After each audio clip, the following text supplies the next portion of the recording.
होगी, मैं तुमको आशीर्वाद देता हूं। जैसे ही 36,000 वर्ष पूरे हुए हैं, ध्रुव जी महाराज के पास में यमदूत आए हैं। कहा महाराज चलिए, आपका जो समय था पूरा हो चुका है। ध्रुव जी ने कहा अच्छा, अपने बेटे को राजगद्दी पर बैठाया है, राजा बनाया है। और ध्रुव जी ने कहा अपना सिर नीचे करो। यमदूत ने अपना सिर नीचा किया है हाथ जोड़ करके। ध्रुव जी ने उसके सिर पर अपना पैर रखा है। जैसे ही चलने लगे तो सेवकों ने कहा महाराज इस शरीर को यहीं पर छोड़ दीजिए, क्योंकि जो शरीर यहाँ पर मिला है उसको ऊपर नहीं ले जा सकते हैं। ये शरीर सबका यहीं छूटना है, चाहे उसमें जितनी आहुतियां डालो, खूब मालपुआ घी बादाम खाओ, लेकिन अंत में उसकी 3 ही गति होनी है। क्या? बोले या तो उसको जला देंगे, फूंक देंगे, उसकी राख बन जाएगी, या तो उसको जमीन में गाड़ देंगे तो उसके कीड़े बन जाएंगे, या तो उसको जल में प्रवाहित कर देंगे जिसको कछुआ मछली आदि खा जाएंगे।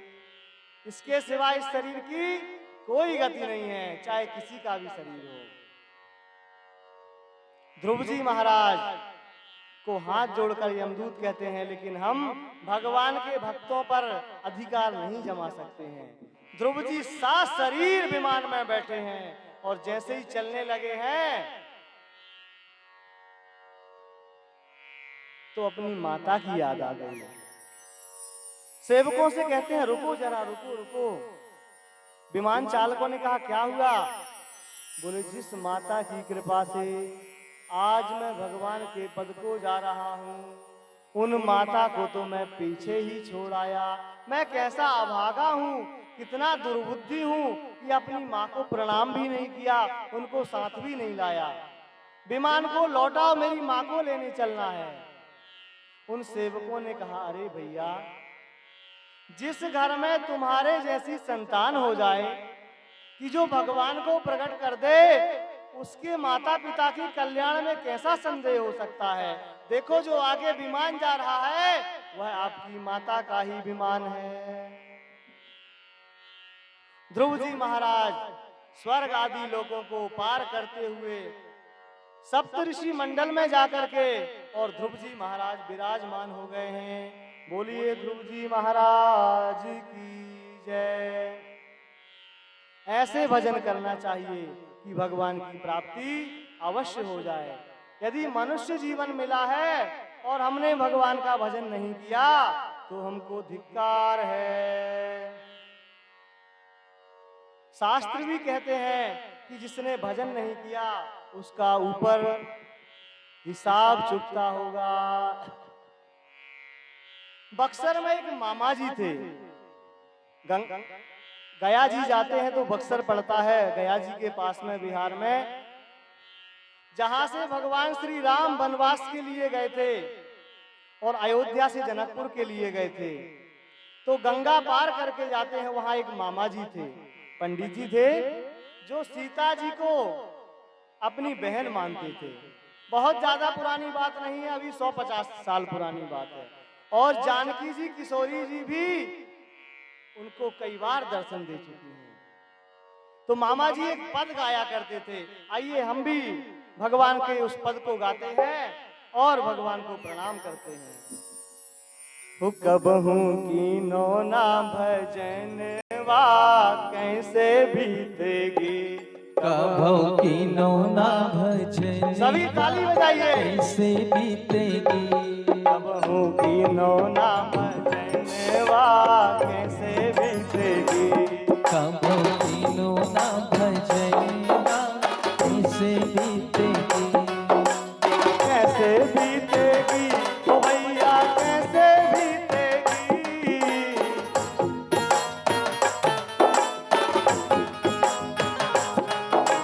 कैसे बीतेगी रे भैया कैसे बीतेगी, कैसे बीतेगी रे भैया कैसे बीतेगी। कबहू ना भजन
गर्भ में आता है तो गर्भ में इतने कष्ट होते हैं कि इतने कष्ट जीवन में कभी नहीं हो सकते।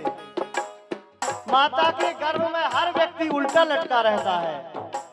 हजारों कीड़े इस पर प्रहार करते हैं। मल मूत्र के गड्ढे में ये शरीर पड़ा रहता है। जब कीड़े प्रहार करते हैं तो जीव कहता है भगवान मुझे इस नरक से बाहर निकाल दो, मैं आपका भजन करूंगा। लेकिन यहाँ आकर के भगवान की माया में फंस जाते हैं? सब भूल जाते हैं। बालापन हंस खेल गवायो आई मस्त जवानी, बालापन हंस खेल गवायो आई मस्त जवानी। अरे बालापन हंस खेल गवायो आई मस्त जवानी, बालापन हंस खेल गवायो आई मस्त जवानी। मात पिता ने ब्याह रचाया झूठा बने गुमानी, माता पिता ने ब्याह रचाया झूठा बने गुमानी।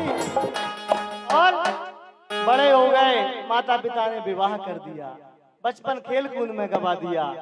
विवाह हो गया, बड़े धूमधाम से घोड़े पे चढ़ के बारात निकलती है और बंध गए हाथों में कंगनवा, बंध गए हाथों में कंगनवा, कब होगी नौना बचनेवा।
बड़ी धूमधाम से विवाह होता है।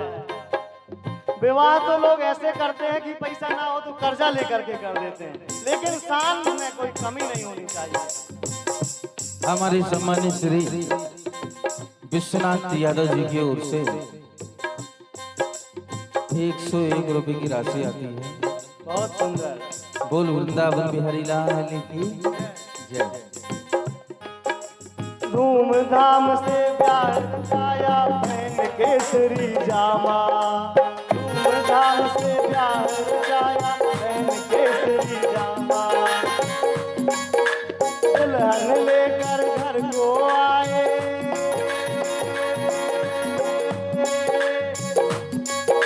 दुल्हन लेकर घर को आए, खत्म हुआ सब ड्रामा। दुल्हन घर आ गई, सब पूरी बात पूरी हो गई है? वो बन गए सजनी के सजनवा, कैसे बीते बन गए सजनी के सजनवा। कब होगी नौना बजनवा, कैसे बीते।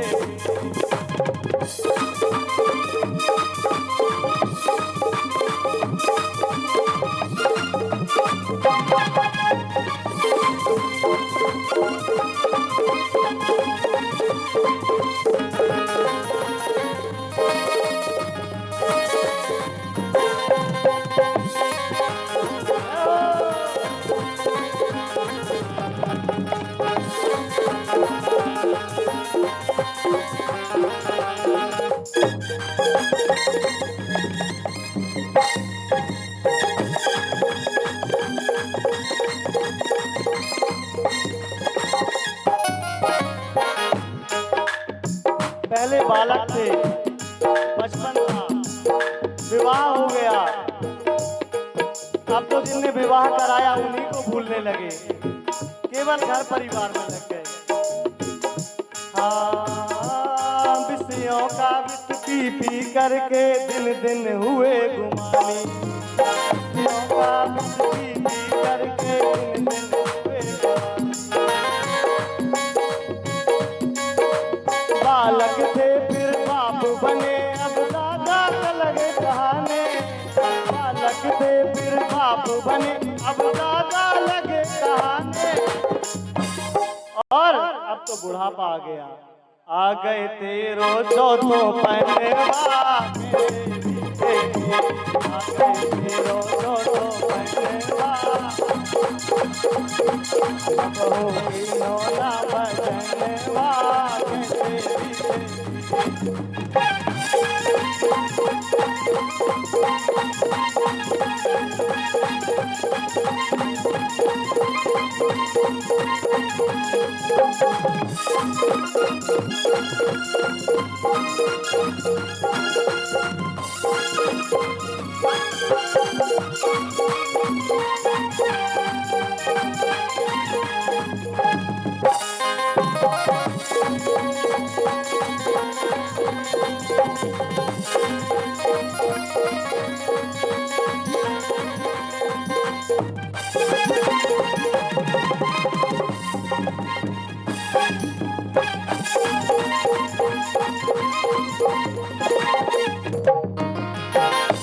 और अब जब बुढ़ापा आता है ना, तो सबसे खतरनाक ये बुढ़ापा ही बीतता है।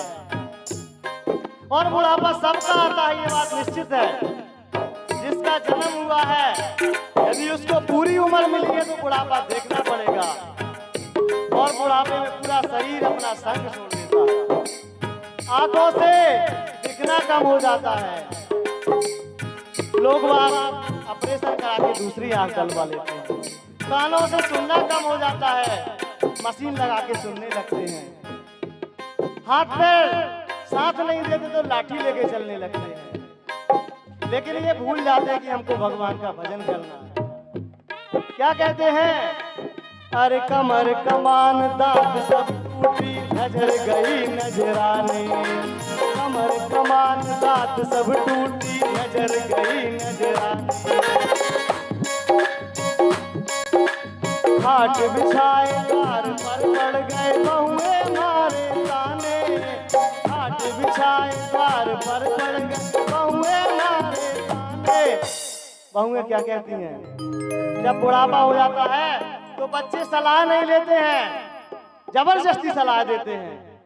क्या कहते हैं? बेटा ऐसा कर लेना तो बहुत अच्छा होगा, उसको बता देना, उसको बुला देना।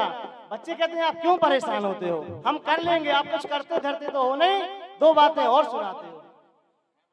बहुएं भी सोचती हैं जल्दी से निकट जाएं। बाबा जी तीर्थ यात्रा कर आओ। नहीं बेटा हम घर में ही ठीक हैं, हम घर में ही ठीक हैं। बहुएं सोच रही हैं कि ये निकल जाएं, ये वहां को जाएं तो हम मायकों को चले जाएं, थोड़े घूमे आए। अब ये यहाँ है। आज एक देवी जी कह रही थी, पंडित जी क्या बताएं, हम कथा सुनना तो चाहते हैं, लेकिन एक देवता हमारे घर में है कि उनकी सेवा के चक्कर में हम आ नहीं पाते। और जब बहुओं की बातें नहीं मानते, सास ससुर बूढ़े बुजुर्ग, तो वो क्या कहती हैं? पंडित जी क्या कहती हैं वो? कब मर है जे बूढ़न बात, कब मर है जे बूढ़न बात, अब हो खिलौना बजने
हम है।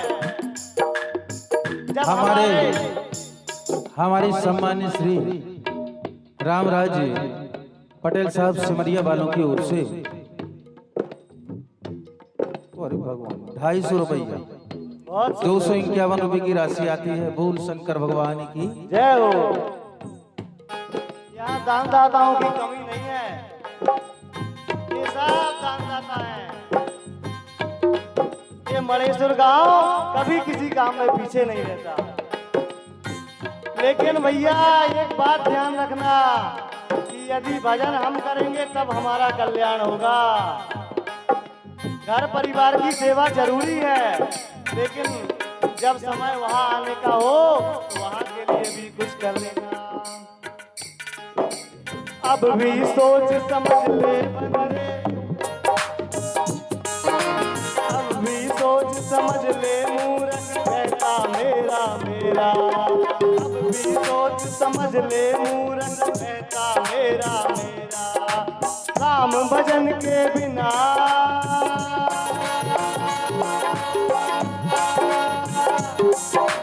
राम भजन के बिना रे भैया, राम भजन के बिना रे भैया पार न होगा तेरा।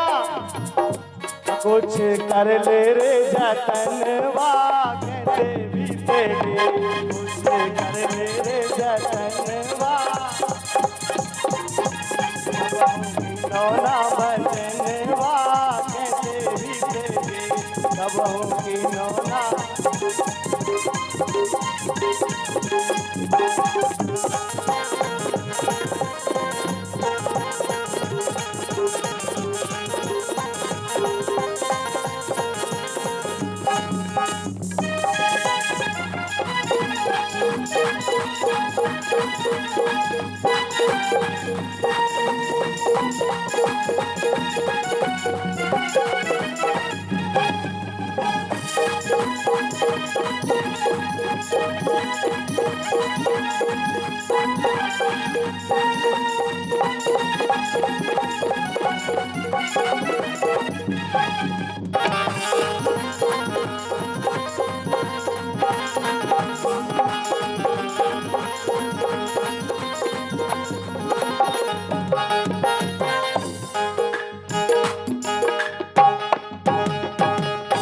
बोलो वृंदावन बिहारी लाल की।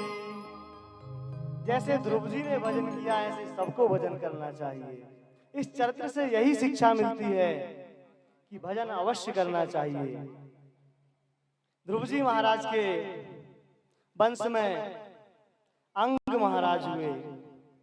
अंग जी का बेटा बेन हुआ। इतना नास्तिक कि 2-4 जिलों में तो इतना नास्तिक व्यक्ति नहीं होगा। अपने पिता को ही उसने जंगल में भगा दिया, राजा बन गया। पिता के रहते रहते पिता को भगा दिया। ब्राह्मणों से कहता कि आज के बाद मेरे राज्य में कोई यज्ञ नहीं होगा, कोई तपस्या नहीं होगी, कोई जाप नहीं होगा, कोई पाठ नहीं होगा।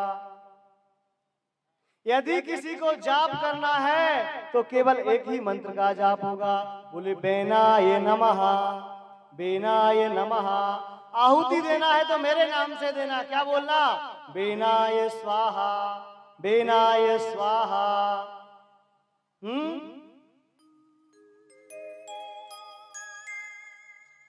अब तो ब्राह्मण संत महात्मा परेशान हो गए। कहने लगे ऐसा कैसे चलेगा महाराज। हुंकार की, जल करके उसके प्राणांत हो गए। मृत शरीर का मंथन किया। दाएं भाग से पृथ्वी महाराज का प्रादुर्भाव हुआ, बाएं भाग से अर्ची महारानी उत्पन्न हुई। ये साक्षात लक्ष्मी नारायण का ही स्वरूप था। बोलिए पृथ्वी महाराज की जय। अब तो पृथ्वी महाराज ने अनेकों यज्ञ किए।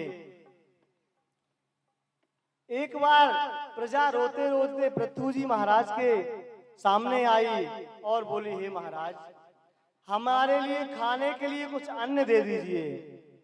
हमारे घर में बिल्कुल अन्न नहीं है। और महाराज आपके राज्य में हम सब दुखी हो रहे हैं।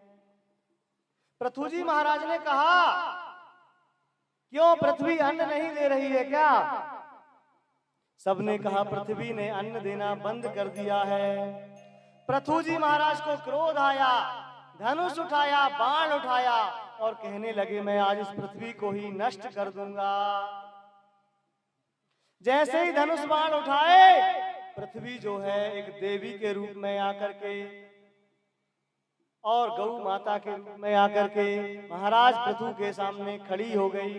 हाथ जोड़ करके रोने लगी, महाराज क्षमा करें, त्राहिमाम त्राहिमाम त्राहिमाम। पृथु जी महाराज ने कहा आज मैं तेरे खंड खंड कर दूंगा, तुझे बहुत अहंकार है। पृथ्वी ने कहा क्या करें प्रभु, इस धरती पर इतने अधर्मी राजा हो गए थे कि उनके अत्याचार से दुखी होकर के मैंने संपूर्ण औषधियां देना बंद कर दिया, अनाज देना बंद कर दिया, सबको मैंने अपने अंदर रख लिया। अब आप जैसे भगवान ही आए हैं तो आप मेरा दोहन कर लीजिए। पृथु जी महाराज ने पृथ्वी का दोहन किया है। पहले जो पृथ्वी थी वो समतल नहीं थी, कहीं ऊंची कहीं नीची थी। ये जो नगर की व्यवस्था है, गांव की व्यवस्था है, ये पृथु जी महाराज से परंपरा प्रारंभ हुई है। सबसे पहले पृथु जी महाराज ने धरती को एक सा करके समतल करके और नगर बसाए, शहर बसाए, ग्राम बसाए। उसके पहले तो लोग कहीं भी रह जाते थे। पृथु जी महाराज भगवान के बड़े भक्त। एक बार सनक, सनंदन, सनातन और सनत कुमार चारों भैया सत्संग के लिए आए। पृथु जी महाराज कहने लगे आपने हमको कथा सुनाई है, बताइए आपको क्या दक्षिणा दें। उन्होंने कहा हमें कुछ नहीं चाहिए, तुम प्रसन्न रहो बस। पृथु जी महाराज ने कहा कुछ तो लीजिए, आपने सत्संग का उपदेश हमको दिया है, भगवान की कथा सुनाई है। उन्होंने कहा कुछ नहीं चाहिए, तो पृथु जी महाराज ने कह दिया हे प्रभु आज से मेरे पास जो भी कुछ है, मेरा धन, मेरा राज, मेरा पुत्र, मेरी स्त्री और मैं, मेरा संपूर्ण राज्य, मैं आज से आपको दान में देता हूं और आज से मैं भी आपका सेवक बन जाता हूं। राज्य कोशम इति सर्वम निवेदये। सनकादियों ने कहा ठीक है आपने हमको दे दिया, अब ये समझना कि ये भगवान का है और भगवान के सेवक बन के तुम इस राज्य की सेवा करना। पृथु जी महाराज ने अनेकों वर्षों तक राज्य किया है। पुरंजन उपाख्यान का वर्णन है, प्रियव्रत महाराज का चरित्र है। उत्तानपाद के जो दूसरे भाई थे उनका नाम प्रियव्रत है। प्रियव्रत इतने प्रतापी राजा थे कि एक दिन सोच रहे थे आप अकेले में बैठे बैठे कि 12 घंटे का दिन होता है और 12 घंटे की रात्रि होती है। 12 घंटे तो लोग काम करते हैं, भगवान का भजन करते हैं, लेकिन 12 घंटे केवल सोकर के व्यतीत कर देते हैं। ये बहुत गलत है। सोचने लगे कि मैं इस रात्रि को खत्म ही कर दूंगा।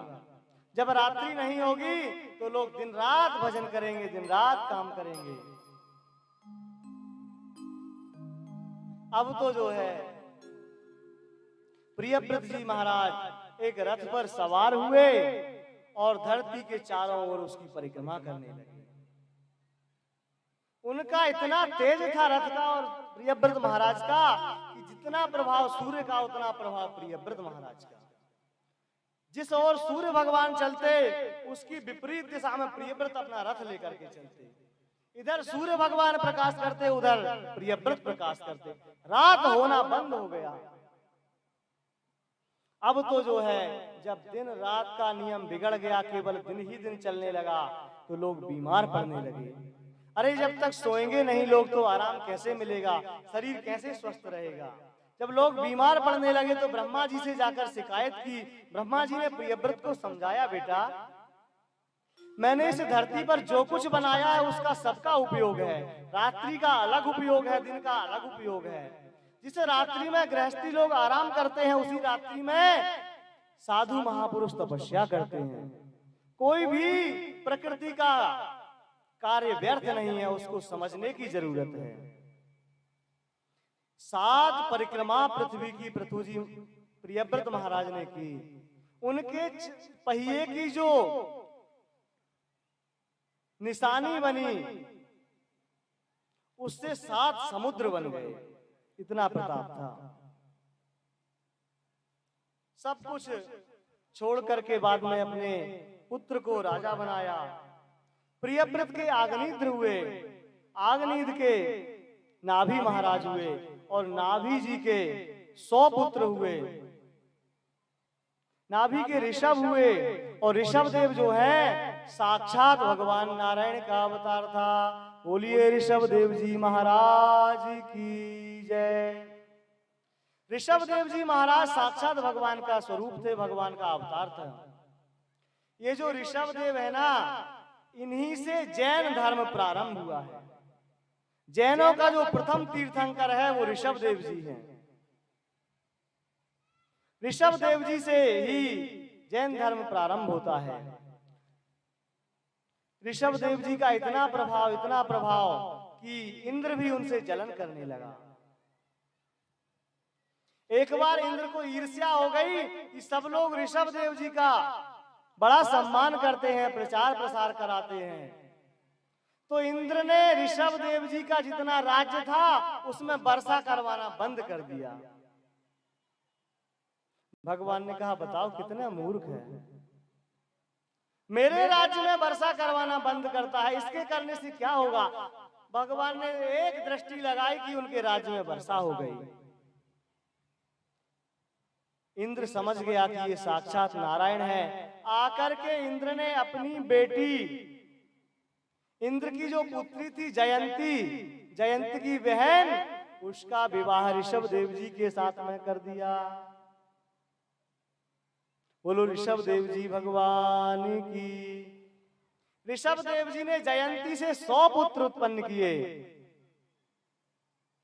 सबसे बड़ा पुत्र था उनका भरत। ऋषभ देव जी अपने बेटों को समय समय पर बुला करके, प्रजा को समय समय पर बुला करके और उपदेश देते थे। क्या कहते थे? बोले नायम देहो, ये जो शरीर है ना, क्षुद्र कामों के लिए नहीं मिला है। नायम देहो देह भाजाम्र लोके कष्टान कामान नरहति बिडभुजाम। ये शरीर जो मिला है भगवान का भजन करने के लिए मिला है, केवल इसलिए नहीं मिला है कि सुंदर सुंदर इसमें भोजन किए जाएं, ढाबा पे जाकर पनीर की सब्जी खाई जाए,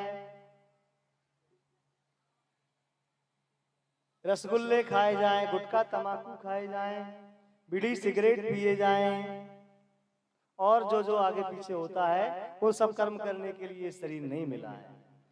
ऋषभ देव जी कह रहे हैं बेटा, ये जो हम भोजन पानी करके सुख भोगते हैं ना, ये तो सूकर कुकर को बिष्ठा खाने में भी मिल जाता है।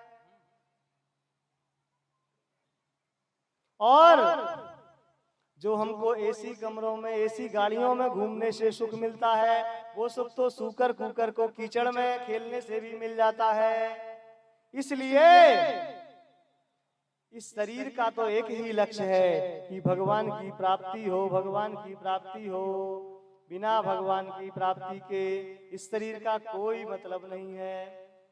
अपने बड़े बेटे को राजा बनाया और ऋषभ देव जी जो है तपस्या करने के लिए जंगल में चले गए।